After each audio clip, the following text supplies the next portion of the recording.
გამარჯობათ ძვირფასო მსმენლებო. მივესალმები ლევანს თბილისიდან. ვისი მოთხოვნითაც მე ამ ლექციებს ვიწერ.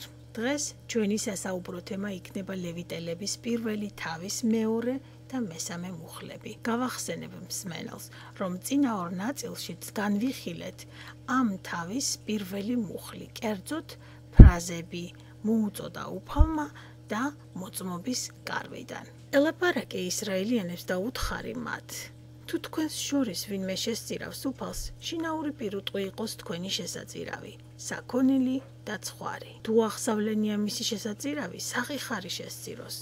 სადღესასწაულო კარვის შესასვლელთან შესწიროს იგი უფლის წინაშე მისი წყალობის მოსაპოვებლად. როგორც წინა ლექციებში განვიხილეთ, ადამიანმა დაკარგა ურთიერთობა ღმერთთან, პიროვნებასთან, ვინც ის გააჩინა და მან უკვე ვეღარ შეძლო რომ უფლის ახლოს მდგარიყო, ან თაყვანი ეცა მისთვის.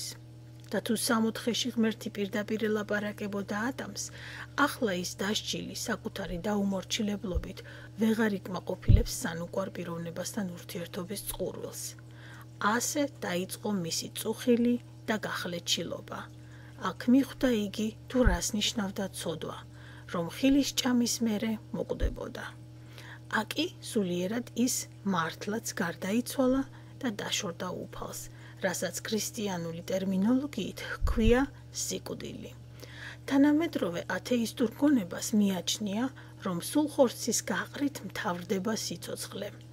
ბიბლიის მიხედვით კი ფიზიკური სიკვდილის მერე ადამიანი არ ქრება, არამედ მის მიერვე წოდებულ იქითა ქვეყანაში გადადის, სადაც სულიერად განსჯიან მას და ზოგიერთის გამოთქმა, რომ მოვკვდები და დავისვენებო, არის აბსოლუტურად მცდარი შეხედულება, რადგან სული უკვდავია და ხორციელი გარდაცვალების მერე არის აღდგომა, სადაც ზოგი ღმერთთან მოხვდება და ზოგიც ჯოჯოხეთში. სხვა სიტყვებით რომ ვთქვათ, სამუდამოდ დაშორდებიან ღმერთს. ექნება სურვილი უფალთან ყოფნისა, მაგრამ ის ამას ვერ დაიკმაყოფილებს. სწორედ ეს მდგომარეობა გადაექცევა მას დიდ სატანჯვალად. ამას ადასტურებს სინდისიც, თუმცა ძალიან მოჩლუნგებულია იგი დღეს. ფარავს რა, მას დღევანდელი ჰუმანიზმის სქელი ფარდა. ის გამოხვა კაცს ხმად მღაღადებლისად. სინდისი აწუხებდა დაცემულ ადამიანს და უკან სტევნიდა მწარე ფიქრებთან, კერძოდ სამოთხის მოგონებებისაკენ, რაც უკვე მიუღწევალ სურვილად და სატანჯველად გადაქცეულ იყო მისთვის. ვინ თუ არა ადამმა და ევა მიცოდნენ, რომ მათ დაკარგეს დიდი რამ და ახლა ღმერთი თუ უშველი და მხოლოდ. აგერ თავიანთ გაჩენილ პირველ შვილს დაარქვეს კაენი, რაც ნიშნავს შემეძინას, შეძენილს. მაგრამ ვაი რომ ეს ის არ აღმოჩნდა, რის შეძენასაც ისინი ელოდნენ ღმერთისგან, მათ ხომ დაკარგულის უკან შეძენა უნდოდათ. მოტყუებულმა და პატივაყრელმა ცოლ-ქმარმა ახლა მეორე შვილს დაარქვეს სახელი აბელი. თავიდან ხომ ბერვით ჩაბერა ადამს ნესტოებში სიცოცხლის სუნთქვა და ისიც გახდა ცოცხალი არსება. აბელიც ქარის ბერვას, ქროლვას ნიშნავს. ალბათ აქაც მიხვდნენ ცოლ-ქმარი, რომ ამაო იყო მათი ადამიანური ძალებით ღმერთთან დაახლოების მცდელობა. აგერ შეეძინათ შეთიც, მესამე შვილი, ვისი სახელიც ნიშნავს დანიშნულს, აღდგენილს. აი სასოწარკვეთილების პერიოდიც დაუდგა ადამიანს.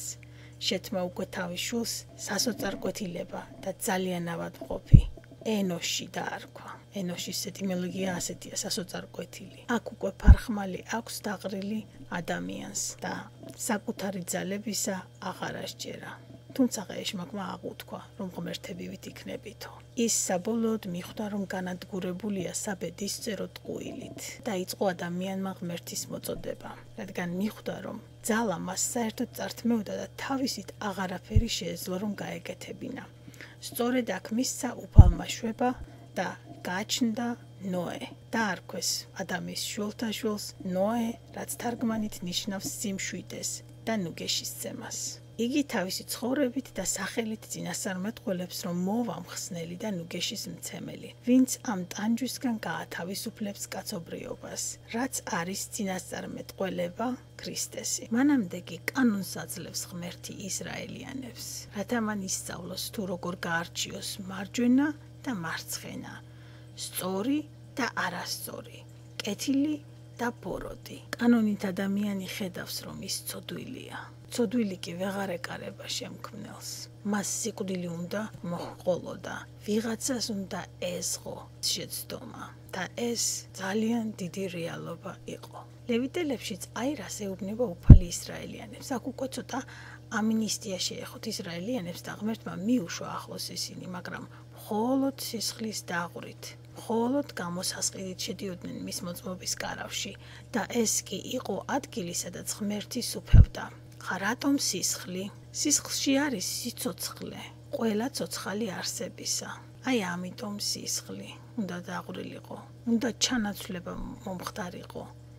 თუ ცოდვილ კაცს ჩაენაცვლებოდა ვიღაც უცოდველი, მაშინ მოხდებოდა მხოლოდ მისი ცოდვის გამოსყიდვა. სწორედ ასეთი კაცი იყო იესო ქრისტე, ვინც ჩვენს ნაცვლად დაიღუპა ჯვარზე და ამისი წინასახე იყო ყველანაირი მსხვერპლშეწირვაც აღწერილი ლევიტელებში. ჯერ კიდევ ბევრი უნდა ესწავლათ ისრაელიანებს. უფალმა კი დაივანა მათთან, მაგრამ თავად ისრაელიანსგანა შეეძლო მასთან შესვლა და განა მეფესთან რომ შეგიშვან ჯერ მანერებს არ გასწავლიან, მით უმეტეს უნდა შეესწავლა ცოდვისაგან გონება არეულ ადამიანს თუ როგორ შესულიყო ღმერთის ღვთაებაში და მის თანამშრომლობაში. მეფესა და მდაბიოს შორის გაცილებით დიდი მსგავსებაა, რადგან ორივე შექმნილი ცოდვილი ადამიანია. ღმერთსა და ცოდვილ კაცს შორის კი აბსოლუტურად არ არის საერთო. დიდი ხრამი იყო ჩვენს შორის და მადლობა იესო ქრისტეს, რომ მან ჩვენ ეს გაგვიმთელა. დახატული ფსიქოლოგიური სურათებიდან ადვილი გამოსატანია დასკვნა, რომ ადამიანს თაყვანისცემის და პატივისცემის უშრეთი სურვილი აქვს. ამიტომაც ეუბნება უფალი მოსეს. დაელაპარაკე ისრაელიანებს და უთხარი მათ, თუ თქვენს შორის ვინმე შესწირავს უფალს, შინაური პირუტყვი იყოს თქვენი შესაწირავი, საქონელი და ცხვარი. აქ უნდა აღვნიშნოთ, რომ შესაწირავი ნებაყოფლობით მიჰყავდა ისრაელიანს. ღმერთი ჰგავს იმ ნამდვილ შეყვარებულს, ვინც ყოველთვის ინიციატივას იჩენს ურთიერთობის გასამრთელებლად. იგი წმინდა და სუფთაა. ეს ჩვენ გვაქვს პრობლემა. ჩვენ ვერ მივდივართ მასთან. ჩვენს გულებს სჭირდება გასუფთავება. ლევიტელებშიც სწორედ ამას მკურნალობს ღმერთი. ახლა განვიხილოთ ფრაზა შინაური პირუტყვი იყოს თქვენი შემოსაწირავი. ღმერთი პირდაპირ გვეუბნება, რომ თუ გინდათ წვენი, კარგით მოიტანეთ.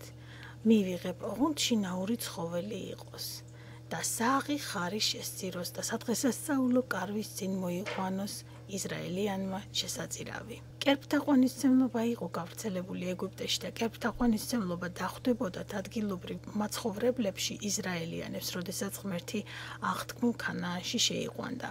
ეს რომ აერიდებინათ, ადამიანი ხომ მიმბაძველია და ღმერთმაც წესი დაუდგინა, რომ მოწმობის კარავთან მieყვანათ შესაწირავი. ახლა შინაური ცხოველი და არა გარეული. რას უნდა ნიშნავდეს ეს? მოდით დავფიქრდეთ, რით გამოირჩევა შინაური პირუტყვი გარეულისგან? ის მოთვინიერებულია. თვინიერებით გამოირჩეოდა იესოც ხორცში ყოფნისას და თვინიერება შეშვენის ღმერთის მიმართ ქრისტიანსაც. ქვეყნიერების შემქმნელი იესო თვინიერებაში იყო, თავის მიმდევრებსაც ამას მოუწოდებს. მინდა პარალელი მოვიყვანო მათეს მე-11 თავიდან 29 მუხლი.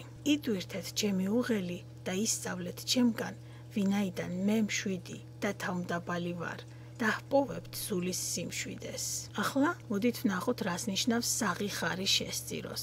ებრაულ ტრადიციაში მსხვერპლს რომ მიიყვანს კაცი, მღვდელმთავარი დროს გამოჰყოფს, რომ კარგად გულისყურით დაათვალიეროს ცხვარი იქნება ეს თუ ხარი, რომ რაიმე ნაკლი არ აღმოაჩნდეს. უნაკლო უნდა ყოფილიყო შეწირული, რადგან ასეთივე უნაკლო იყო ჩვენი მხსნელი იესო ქრისტე. და ეს შესაწირავით ჩვენი იესოს წინასახე იყო.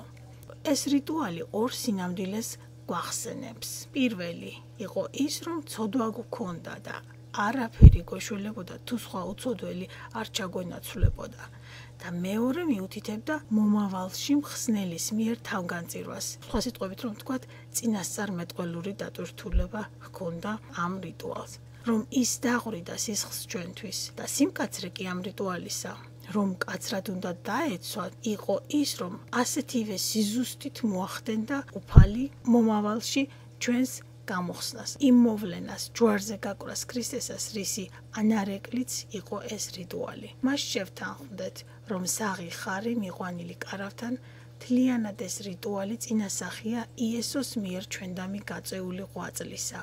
ახლა კი შედარებას მოვიყვან აქ საპასექო შესაწირავის რიტუალისას და იესოს ჯვარზე გაკვრისას, რომ დავასაბუთო თუ რატომ ვამბობ, რომ შესაწირავი წინასახე იყო იესოს მსხვერპლ შეწირვისა.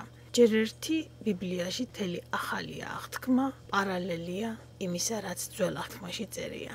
ჩვენ ძველი და ახალი აღთქმა პარალელურად შეგვიძლია წავიკითხოთ. ისტორიულადაც დადასტურებული ფაქტია, რომ იესო პასექის დროს გაეკრა ჯვარზე. პარალელურად მიდიოდა ტაძარში საპასექო ცხრის მომზადება დასაკლავად და გარეთ კი იესოს აქეთ-იქით ტარება, კითხვები, შემოწმება დამნაშავე იყო თუ არა. საპასექო ცხვარი უნდა დაკლულიყო იუდაური კალენდრის მიხედვით პირველი თვის მე-14 დღეს 3 საათზე დღისით. სწორედ 3 საათზე მოკვდა იესო. საპასექო ცხვარი ქალაქის გარეთ უნდა დაეწვათ, არ უნდა ეჭამათ. ასევე იესოც იმ დროს ქალაქის გარეთ გაიყვანეს და იქ აღმართეს ჯვარზე იერუსალიმის გარეთ გოლგოთაზე. მერე საპასექო ცხვარი უნდა შემოწმებულიყო და დიდი ხნის შემოწმების შემდეგ მთავარი დაიძახებდა, რომ ვერ იპოვა ნაკლი და წუნი ცხვარში. ასევე იესოც იკულიეს და ბოლოს პილატემ დაიძახა, რომ ვერ იპოვა ბრალი ამ კაცში. ასევე მთლიანმა ისრაელიანმა ხალხმა დაკლას საპასექო ცხვარი. იყო ნათქვამი ღმერთის მიერ. იესოც მთელმა ისრაელმა და ყველამ, ვისაც ცოდვა ჰქონდათ, გავაკარით ჯვარზე, ჩვენ გავაკარით ჯვარზე. აგერ კიდევ საპასექო ცხრის ძვალი არ უნდა გადამტყდარიყო. იესოსაც ძვლები არ გადაუმტვრიეს, მაშინ როცა სხვა ყველა ჯვარზე გაკრულს, იმ დროს გადაუმტვრიეს წვივები. უკანასკნელი სიტყვები, რასაც მღვდელმთავარი ამბობდა ცხრის დაკვლის შემდეგ, როდესაც ის დანას დაუსვამდა ცხვარს და ცხვარი სულს განუტევდა, იყო და აღსრულდა. იგივეს ამბობს იესო ჯვრიდან მას შემდეგ, რაც ძმარს იგემებს და სულს განუტევებს. მოდით დღეს ამით დავამთავროთ. მომავალ შეხვედრამდე.